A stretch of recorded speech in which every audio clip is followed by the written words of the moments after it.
Assalamualaikum warahmatullahi wabarakatuh. Perkenalkan, nama saya Nalda Safitri, nomor BP 20010062 dari jurusan D3 Akuntansi.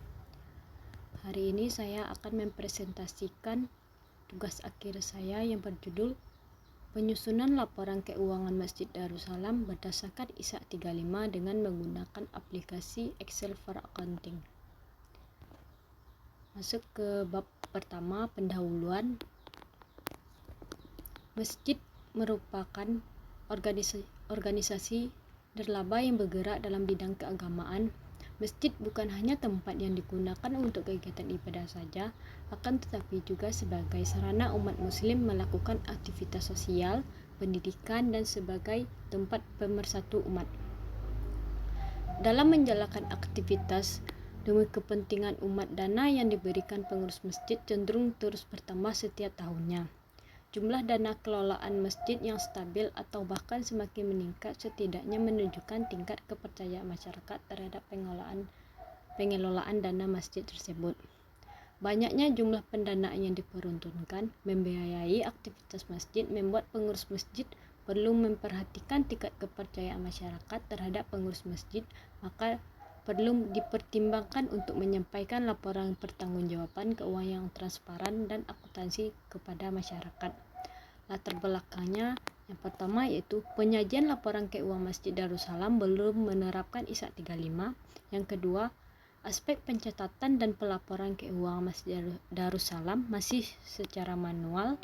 Yang ketiga, landasan hukum Islam tentang kualitas keuangan terdapat dalam surah Al-Baqarah ayat 282. Rumusan masalah. Bagaimana penyusunan laporan keuangan menggunakan Microsoft Excel for Accounting pada Masjid Darussalam berdasarkan ISA 35. Tujuan masalah. Untuk menyusun laporan keuangan Masjid Darussalam berdasarkan ISA 35 dengan menggunakan aplikasi Excel for Accounting. Manfaat tugas akhir bagi penulis dapat memperluas wawasan penulis dalam penyusunan laporan keuangan berdasarkan ISA 35 pada Masjid Darussalam. Yang kedua, bagi pengurus masjid memberikan manfaat kepada pengurus masjid untuk menyusun laporan keuangan sesuai dengan ISA 35.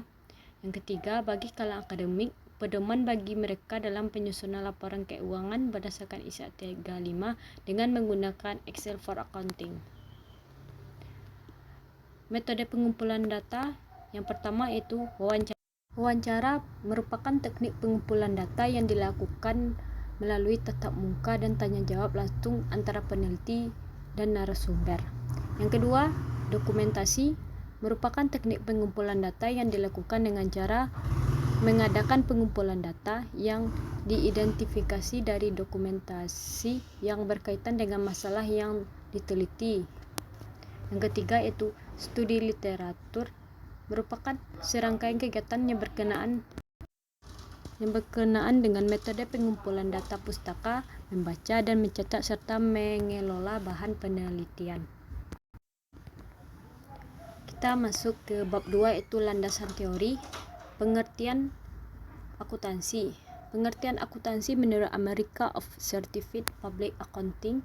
Akuntansi merupakan seni pencatatan, penggolongan, dan pengiktisaran dengan cara tertentu dalam ukuran moneter, transaksi, dan kejadian lainnya yang bersifat keuangan, termasuk menafsirkan hasilnya dan meringkas dengan cara tertentu dalam ukuran fiskal, pertukaran, dan kesepakatan yang pada umumnya bersifat moneter dalam menguraikan hasil. Siklus akuntansi. Siklus akuntansi merupakan proses akuntansi yang diawali dengan menganalisis dan menjurnal transaksi serta yang diakhiri dengan membuat laporan. Langkah-langkah dalam siklus akuntansi yang pertama yaitu menganalisis dan mencatat transaksi ke dalam jurnal. Yang kedua, memposting transaksi ke buku besar. Yang ketiga, menyiapkan neraca saldo yang belum disesuaikan. Yang keempat, menyiapkan dan menganalisis data penyesuaian. Yang kelima, menyiapkan kertas kerja akhir periode. Yang keenam, membuat ayat jurnal dan posting ke buku besar. Yang ketujuh, menyiapkan neraca saldo. Kedelapan, menyiapkan laporan keuangan. Yang ke-9 membuat jurnal penutup dan posting ke buku besar. Yang ke-10 menyiapkan neraca saldo setelah penutupan. Kita masuk ke ISA 35, konsep dasar ISA 35. Interpretasi standar akuntansi keuangan atau ISA 35 menjelaskan perincian penyajian laporan keuangan entitas berorientasi nolaba yang telah disajikan. PSAK 1. Penyajian menggunakan terminologi bagi entitas yang berorientasi laba termasuk entitas sektor publik. PSAK 1 tidak menyediakan pedoman bagaimana entitas dengan aktivitas nolaba menyajikan laporan keuangannya. Karakteristik entitas berorientasi nolaba terletak pada cara memperoleh sumber untuk melakukan berbagai aktivitas operasinya yang tidak mengharapkan pembayaran. Selanjutnya kita masuk ke laporan keuangan entitas non-laba berdasarkan ISA 35. Yang pertama, laporan posisi keuangan. Laporan yang menggambarkan posisi aset, liabilitas, dan aset bersih pada keuangan, klasifikasi aset dan liabilitas, klasifikasi aset neto tanpa pembatasan dan aset neto dengan pembatasan.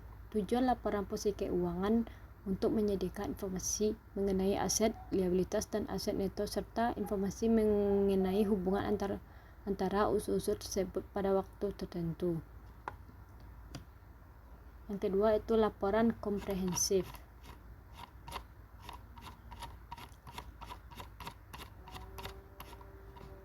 Laporan komprehensif, laporan penghasilan komprehensif menggambarkan kenaikan dan penurunan manfaat ekonomi entitas nolaba yang berasal dari penerimaan atau pendapatan dan pengeluaran atau beban.